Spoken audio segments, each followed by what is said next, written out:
If you're looking to win a World Cup, it's really important that you do the small things and the basics well. And that's definitely one of the things tonight that was a real, probably not a match changer, but it definitely put us on the back foot. 9 extra balls. I mean, not just the extra run you give away, but you have to consider the amount of runs they score from that extra ball.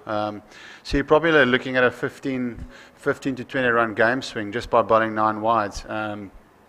So like I said, if you want to win close games, if you want to beat quality opposition like India, you've got to make sure those 1%ers you do really well. I feel when the pressure is really high, you can almost afford five wides run about there, but as soon as it goes to the 9-10 mark, you're just under pressure from the word go. So unfortunately, it didn't happen for us today. I mean, it's one of those things. We can't blame the ball or anything. It was just a little bit ill discipline.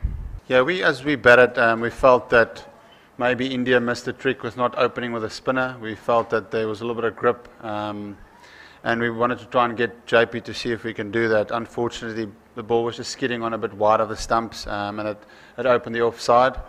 And also, like I said before the game, with them having 5 left-handers, as someone to turn the ball into them, we thought it was going to be tough for him. If it was someone spinning the ball away, it's a different thing. But yeah, I think we had the right team. It's just the fact that, like I said, when you want to win close games like this, you've got to make sure you do those small things right, and unfortunately tonight we didn't. Yeah, no, fantastic knock. We all know how good he is. We all know that he's done it so many times. So as a fielding captain or on the bowling side, you always know in the back of your mind that Virat is a real danger and a real threat. So we try to get him out, but tonight he was too good for us. He played a really good knock. He paced the innings really well, and he saw them home. So we have to get credit to him. I mean, like I said, he's a really good batsman, and he played some really good shots. So, I mean, he deserves to be giving all the credit that he gets tonight. He played a really good innings. I think Imran bowled really well. I think his figures was good, but obviously from a tactic point of view, they said they made sure not to give Imran too many wickets, because when he does get wickets, his tail is up and then he bowls really well.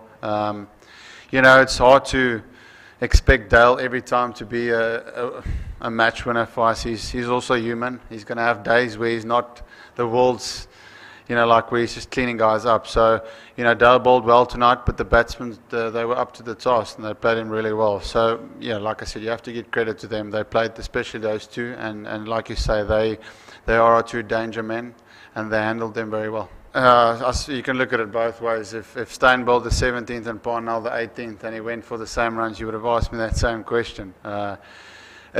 We've got death bowlers in our side, and they all had a job to do. Like I said, the batsmen tonight outskilled us. They played us better than we could adapt by bowling to them. But I always knew that if the game came close, it was important that Dale had to bowl 18 and 20. Unfortunately, that over went for a little bit too many.